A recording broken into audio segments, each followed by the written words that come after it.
I think it's very important for people who are searching for the truth,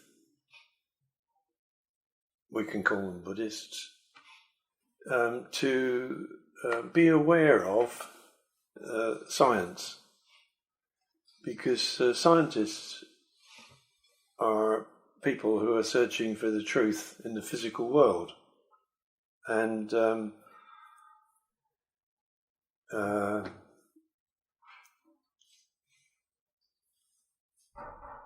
as we know, Buddhism states that the physical and the mental are two sides of one thing. You can't have a physical world without a mental world, and you can't have a mental world without a physical world. So it's quite interesting that in recent times there are a number of scientific discoveries which are quite helpful to understand the teachings. And I think even the Dalai Lama is quite keen on the dialogue between science and Tibetan Buddhism. And my teacher was too, and because I'm an engineer, so a kind of scientist, I'm always interested in science.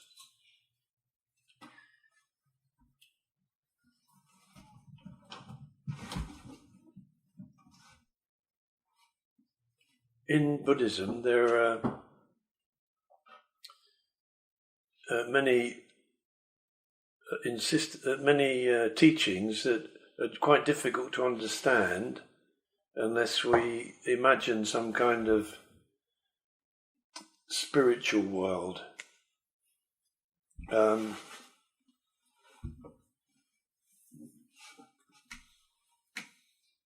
are a lot of Buddhist teachings which are based on wholeness. Dogen writes about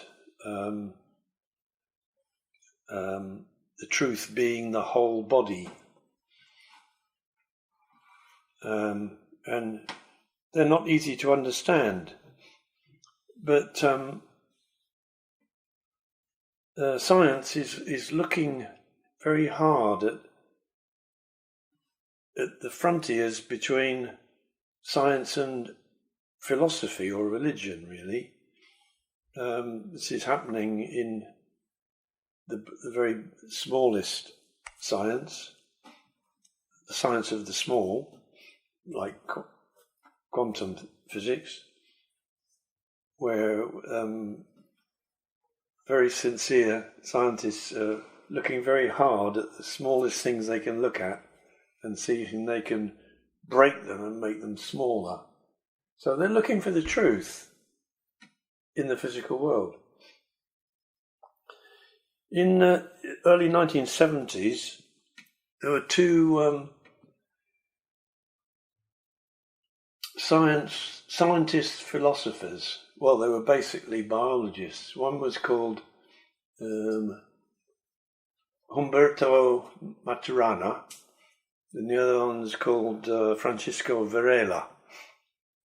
They were basically biologists, and they were looking at, from a biological point of view, how life works.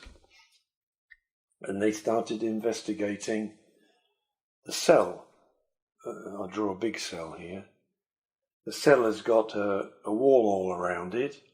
It's a little closed system. But and so they in studying the cell, they noticed some qualities which they wanted to build a theory around.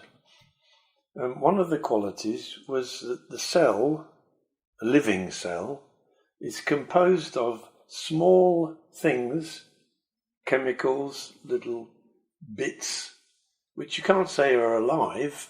Is a chemical alive? is these small little liquids, and yet the cell is alive. And it's only alive if it can interact with its surroundings, its environment. And yet it has a wall around it. And they gave a name to the kind of system that the cell is, a little bounded system which can only exist in relation to its environment, but which in itself has sufficient resources to keep regenerating itself. They called this quality autopoiesis. You can look all this up on the internet. It's quite a famous theory. So they were very interested in little things. I use my own simple language. Little things that could maintain themselves, were composed of smaller things which were not alive, and yet the system itself had something we call life. And they described the life that the cell exhibits, shows, as an emergent property. It emerges from the cell.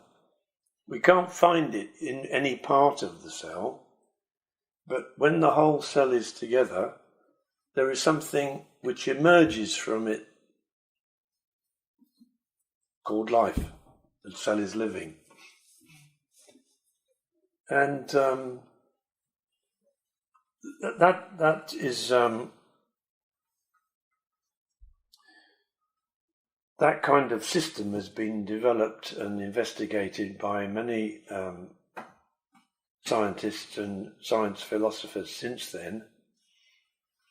And so the idea that a system composed of many parts shows a quality or a characteristic that you can't find in any of the parts. And they call it an emergent quality. And Varela and Maturana, in looking at this smallest biological part of life, realized that the cell makes decisions because the cell functions. So it gets rid of waste materials, it absorbs needed materials from the environment to maintain itself as a living cell. So they suggested that the cell has what they called cognition. Cognition is another name for learning. So the cell has the ability to learn. And so we can say, from a layman's point of view, that the cell has intelligence. And further, they suggested that the intelligence in the cell doesn't come from anywhere. It's not in any of the parts, but it's shown by the whole thing together. So it's an emergent property. And they suggested that, therefore, life comes from small things that are not alive, which work together as a certain kind of system, which is intelligent. Another way to put it is life itself has intelligence. So what? Well, we've developed a way of understanding the world, which has been based on the idea that thinking is separate from the physical world. And we have always thought of ourselves as having a kind of control center where we think, our mind, and a body which obeys the control center. There's lots and lots of writing about this. Some investigators have called this control center a Cartesian theatre. You can read all about this, it's very well known. So we've always separated intelligence from life itself, as if intelligence is a guiding power or force for physical life. And what Maturana and Varela have said, they said it in the 1970s, 1978 I think, is that way of thinking is no good anymore. We have to change the way we think. Life itself is intelligent. Not life has something intelligent to direct it, but the life and intelligence are the same thing. And this means also that our model of ourselves, my mind is here, what I think tells me what to do, no longer works either. Well, that's a very important discovery. It's not a discovery actually, it's a new way of thinking, or a new paradigm. And it's very interesting if you look at the Buddhist teachings, because the Buddhist teachings have always said that there is only one thing. It's mind and it's body, and it's neither, and it's both. And Varela and Maturana, from a physical, biological, scientific perspective, are saying something very, very similar. Of course, many people didn't accept their new way of looking at life. But slowly, it's becoming more common as a way of thinking about biological systems. In the past, people were looking for life inside the mechanism of biological function. And Maturana and Varela have said, life is not in there, that itself is life. The cell itself is life. Now, another interesting something that leads on from that is the little cell, which is living, has direction. It's going to do something. It doesn't just live, it's part of a bigger system. And any living system that is composed of lots of cells is doing something, going somewhere, growing, decaying, multiplying, something. So the cell, life itself, has some kind of direction. I don't mean it's going that way or going that way, but there is some drive. Now, I'd like to suggest that drive that is exhibited by the smallest biological system is what we talked about this morning as will to the truth. life itself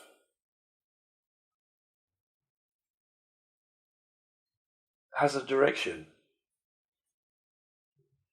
We don't know what that direction is. It's going somewhere. It's looking for somewhere to go. And that searching or looking for somewhere to go is part of the nature of life itself. And so in human beings, it manifests itself as a kind of will or curiosity or force. Just the same as in a plant, it manifests itself as a force and a direction. When the plant grows upwards, it doesn't think which way to go, but it decides which way to go intelligently. You don't see a plant trying to grow through a piece of stone. It will go around it. So those decisions at the lowest biological level are intelligent. So the plant is intelligent. So everything's intelligent. Even the spider is intelligent.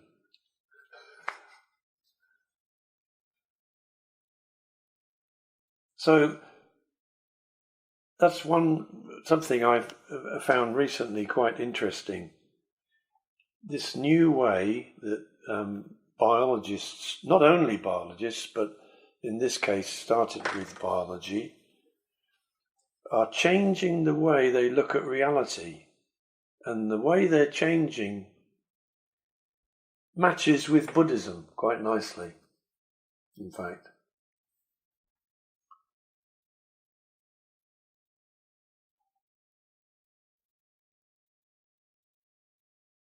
The theory that came out of Maturana and Varela's investigations is called the Santiago theory of cognition, because they lived in Santiago in Chile. And you can read all about it on the internet easily.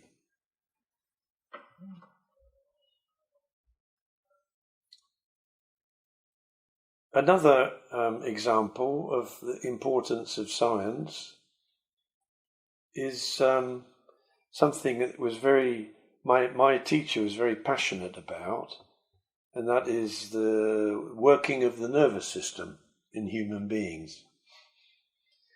He said, a lot of you have heard this before, but he said that when we sit in balance, in Zazen,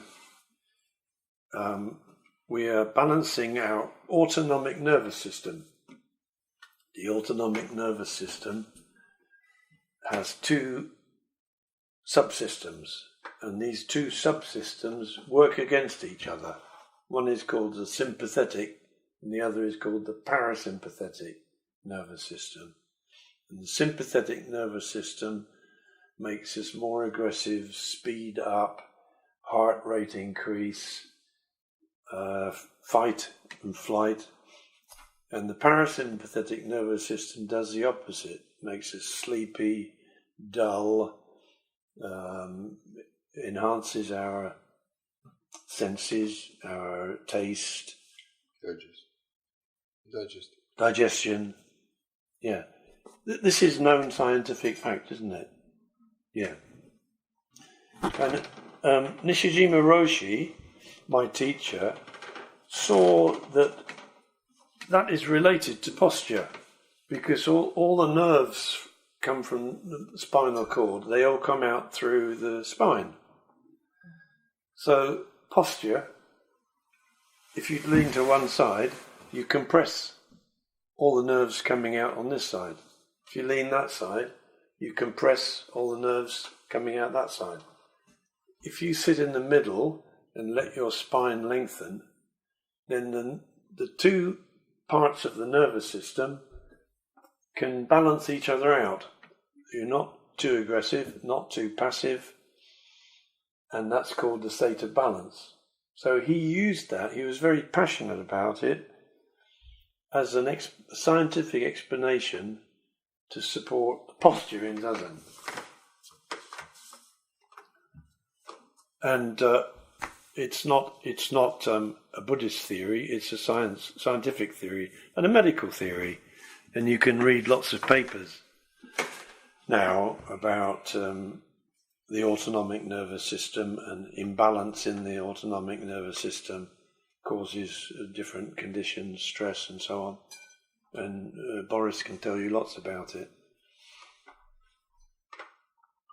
So we should look at science, because the physical world is the other half of the spiritual or mental world. If we only look at the spiritual or mental world, we can only get one point of view. If we look at the physical and scientific world, we can get another complementary point of view to understand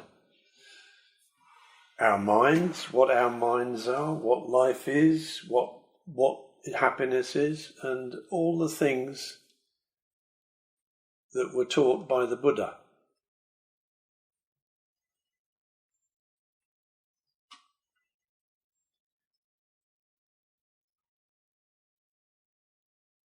So it's interesting to there's lots of good science writers these days who can explain very complicated concepts for ordinary people. You can read often in the newspaper or magazines. Read them and see whether they match up with your practice, with your life. It's another viewpoint.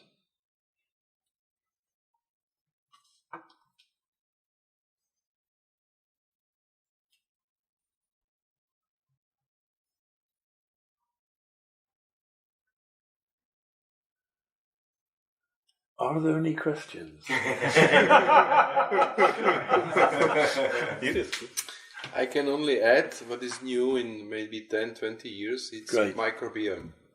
Microbiome. Microbiome means bacterial that are living with us. Okay. It's 4 kilo.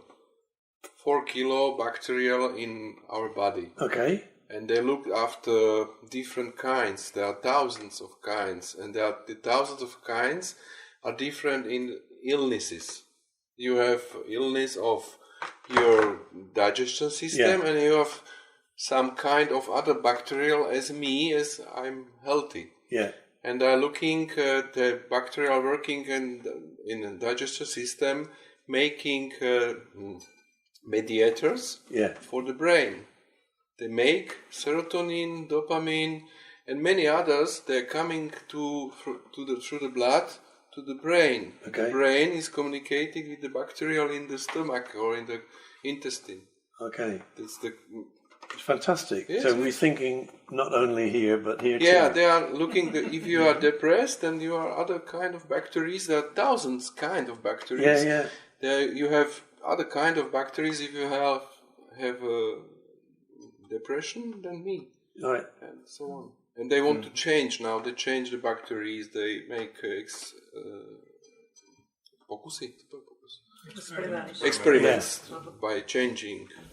The autofecal therapy means it's only one small point. They take your own fecus and you feces, all of it.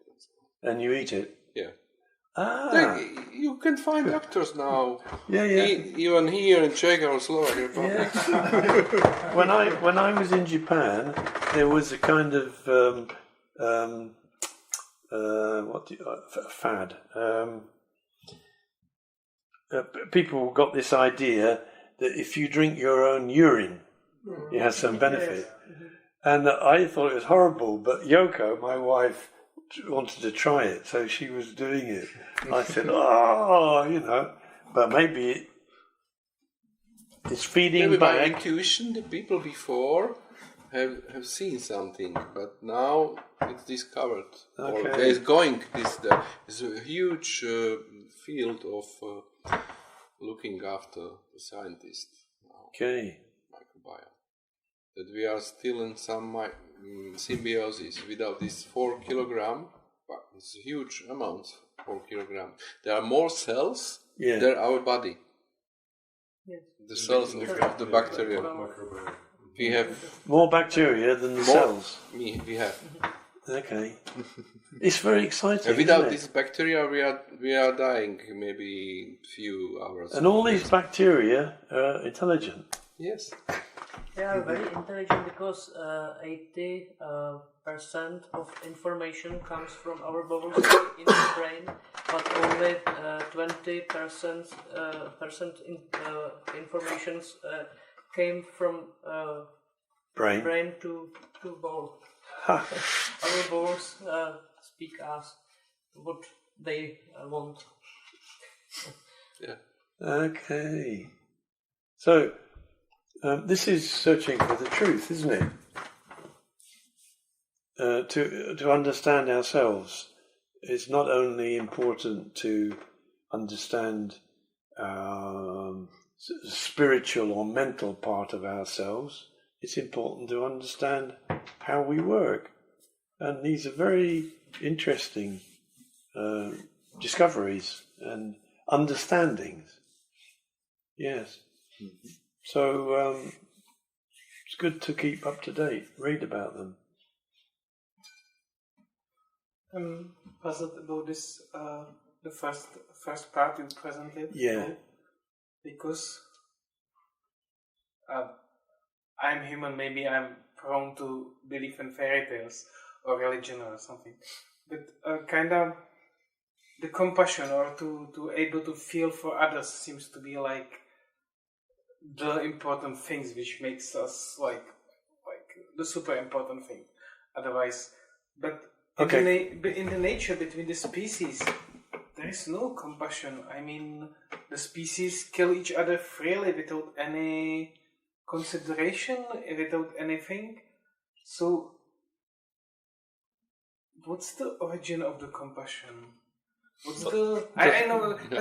I think it's compassion completely true. Like what you told about the nature, that everything just very often everything just kills. If we are compassionate to the nature, are we compassionate to the nature as human beings? Seldom.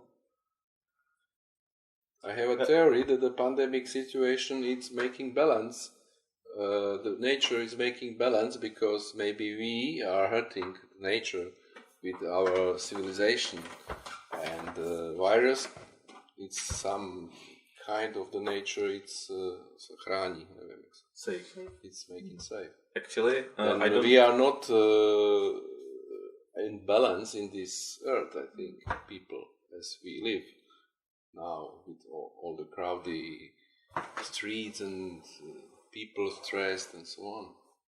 I read a quite interesting book, it was already some few years ago, and it was by some British scientist,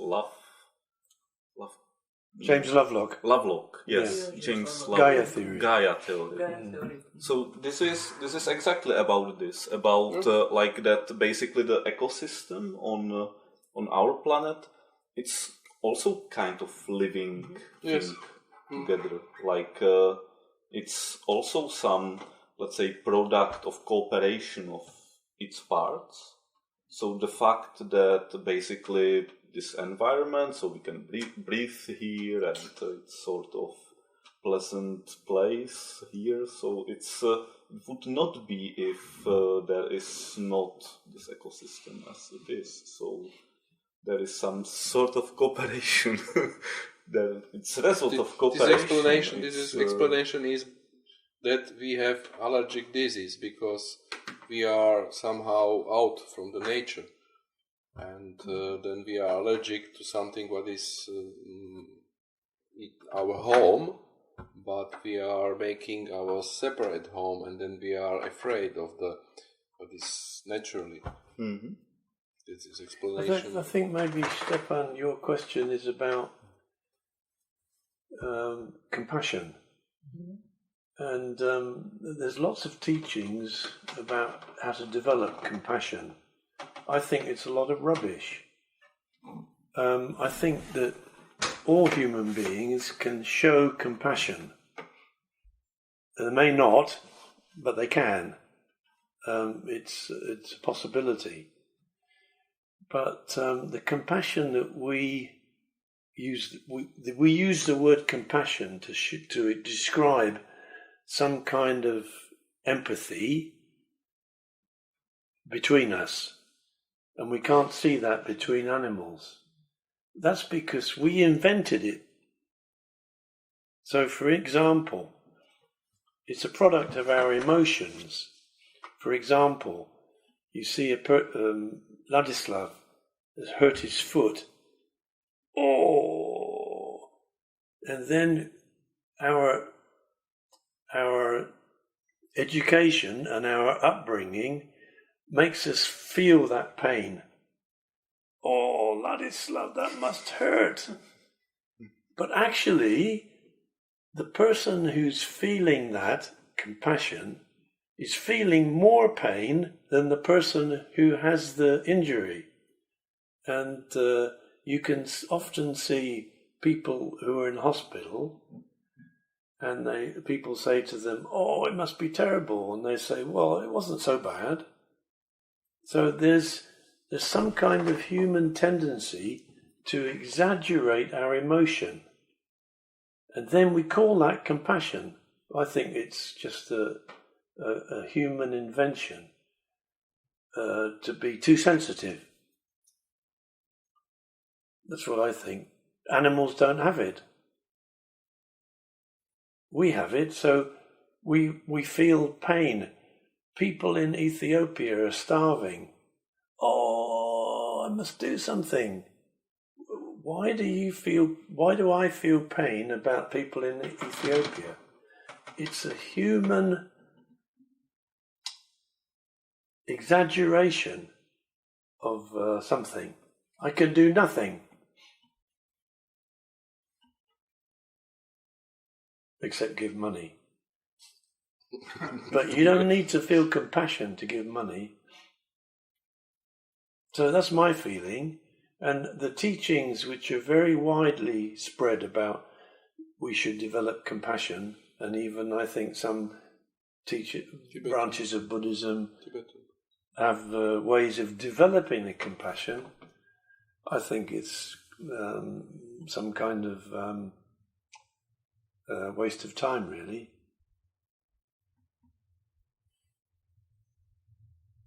But everybody can show compassion, can show concern, can empathize.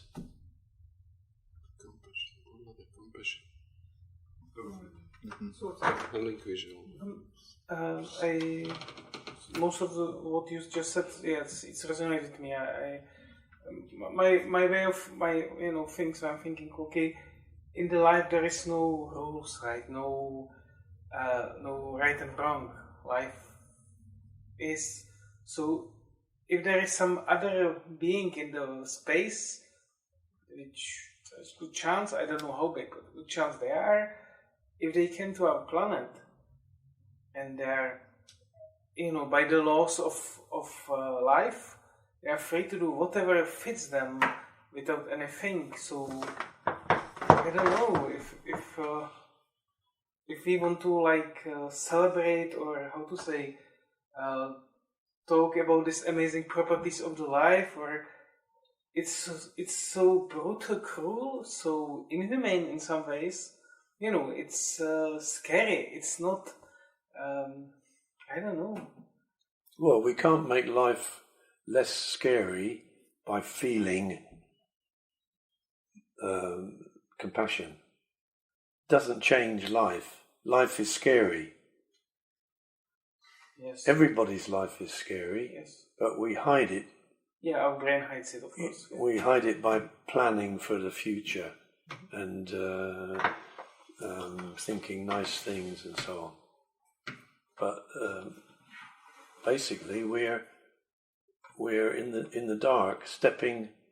Dogen says we're on the top of a 100-foot pole, and we're stepping out into space, stepping off the top of a high pole. That's the human condition. But we cover it up by our stories, our hopes, our dreams, our beliefs. But when when the Europeans came to America, and they feel they are something big, bigger, special, and they did what they feel, get the gold, kill whatever step in the way. Yeah. And is there something more, not even between different kinds of humans, but maybe different kinds of life, or everything is just what it is without any rules? And I mean, why are we saying that someone who behaves like psychopath is evil, or I don't know? It's, I mean, I'm afraid that what you said about this life emerging from the just basics universe, and then intelligence emerging from the life. Yeah, it sounds really nice. It's like great. Just if it's truth, then there are absolutely zero rules. I don't know. Zero goals. Zero goals. Zero. Any rules. Yeah, any feeling or any consideration for others is just kind of accident, just property of human beings, because it was. Well, I was talking about cells. Yeah. So cells have rules. There are rules. Yes. The cell obeys certain kind of fundamental laws. So there are certain fundamental laws which science hopes to discover, wants to discover all of them. But at the end, the one which replicates veins, right, or survives, so survival, what replicates veins, like? Yeah. So in that area of the physical world, we can say we can't find any morality. Yes. Yeah. It's true. We can't find where is morality in there, but in human life, according to Dogen's teachings, morality is in our conduct. So instead of saying we should make rules what is right and what is wrong, and we should think about it and make sure we don't do right and don't do wrong and do right through thinking. Instead of that, he says, if we balance ourselves, we can do no wrong. We are just acting, behaving in the best way we can, in a balanced way. That's the best thing a human being can do. And so there is a morality, but the morality is in the behaviour itself. Just like I said, intelligence is in the cell. Morality, according to Dogen, is in our behaviour. Morality is an emergent property of what we do, if you like.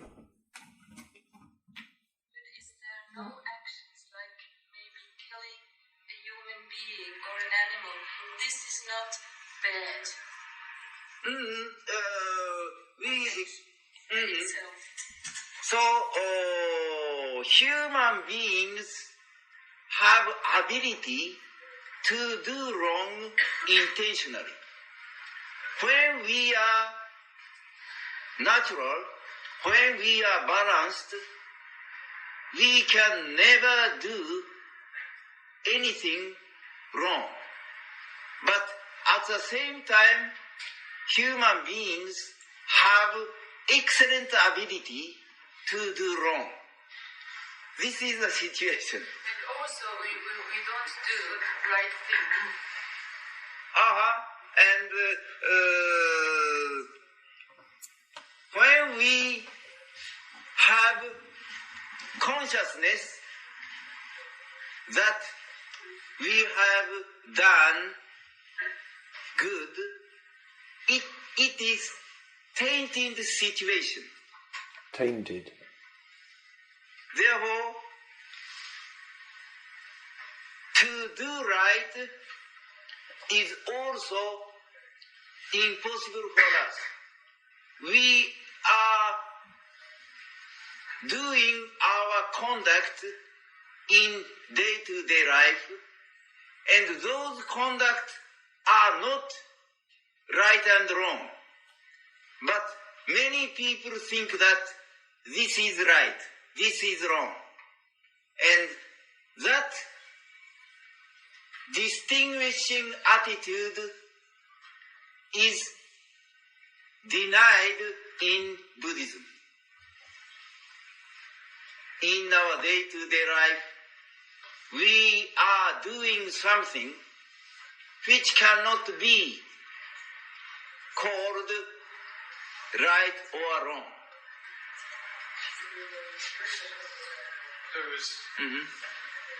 There's some problem with explaining, I suppose, because when you tell us the fact that we shouldn't worry about right or wrong, you can't. It's impossible to stop discriminating. I can say what you tell me is right. So, what is the essential fact? Is it not to worry? Is that the essential fact, or is the content of right or the content of wrong? Is fact in your brain. Fact in Yes, your but my brain. brain's in this world. Yes. I can't ignore it. But images in your brain are different from real world. Many people do not recognize this fact, and images in our brain is real something real. But this is wrong understanding. And in this chapter, Master Dogen explained difference between images in our brains and real facts. Oh yes, I suppose in many situations we can never know whether what we do is right or wrong, because we can't see the whole of the situation. But I'm puzzled about the sentence, don't do wrong, do right. Don't do wrong is an instruction. Yes, so it is explanation of words. So in reality, there are facts, and there is not right and wrong. But in our brain, we have criteria of right and wrong. So we can think not to do wrong or to do right. So does Buddhism recommend that we think not to do wrong and that we think to do right? So we should recognize real situation which is different from images or in our brains. What should we do with the images in our brains?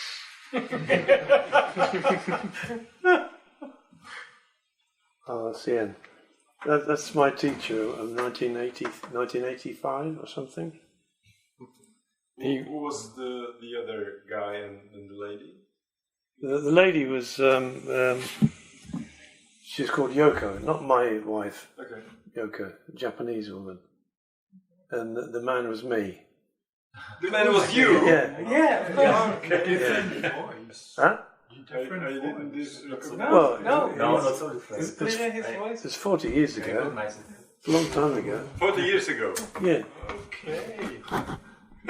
It's amazing to see how you walking in the steps of your teacher, like you're repeating the same tradition as us. Yes. Yeah. I'm not teaching my own ideas. I'm teaching what I learned. But of course, I teach them with my own words. So his way of speaking is very different and very powerful. So human beings in the balanced state can never do wrong. Very loud and direct. So anyway,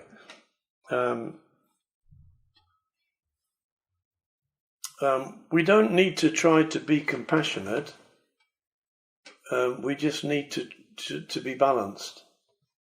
That's. And if we're balanced, if we practice balance, then we are behaving in the best way we can as human beings. It's not perfect. So anything like these qualities like compassion or loving kindness or merit,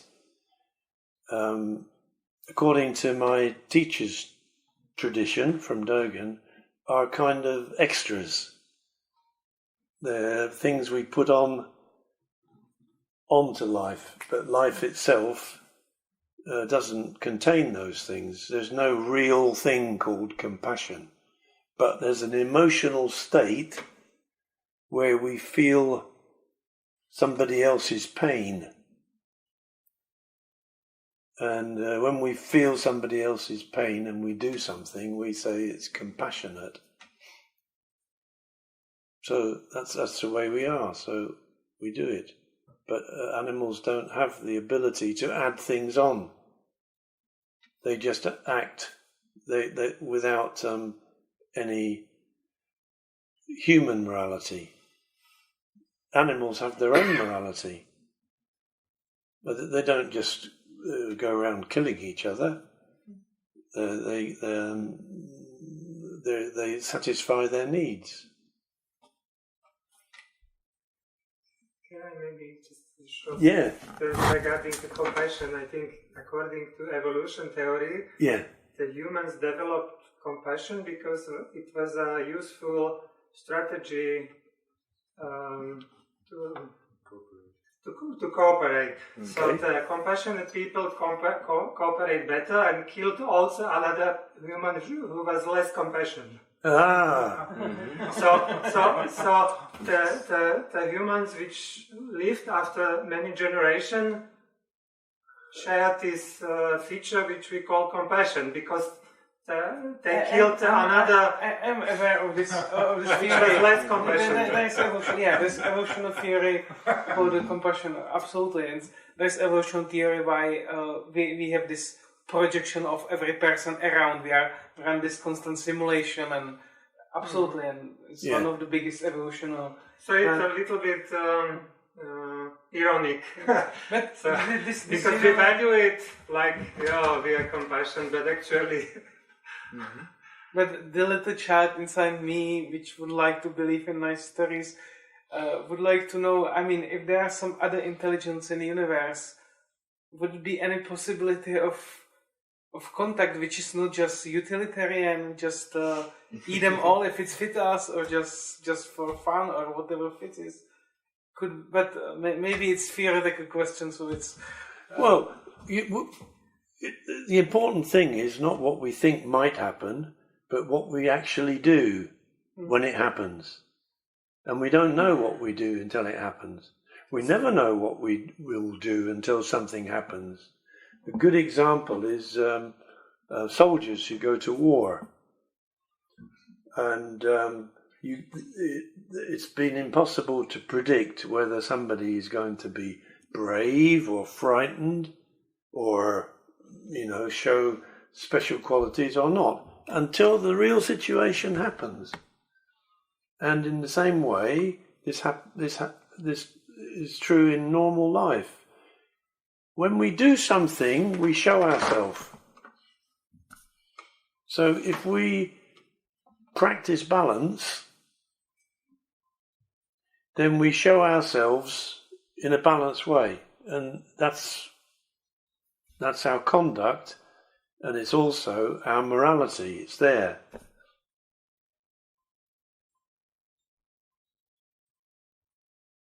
So basically, you are teaching us, spending time teaching us, because it is the most balanced thing for you at the moment. Yeah. Yeah. Because I'm explaining to myself. So after I go home, I will think, oh, okay, I understand. Because where are my words coming from? You know, they're coming from a place where I can't get at until I speak. This is why, for instance, therapy is so helpful to people. In therapy, people speak about things which have been unformed inside them. And they express them in words, and they hear themselves say the words. Well, this is therapy for me. I'm expressing unformed things, and I'm hearing myself say them. Thank you very much for listening.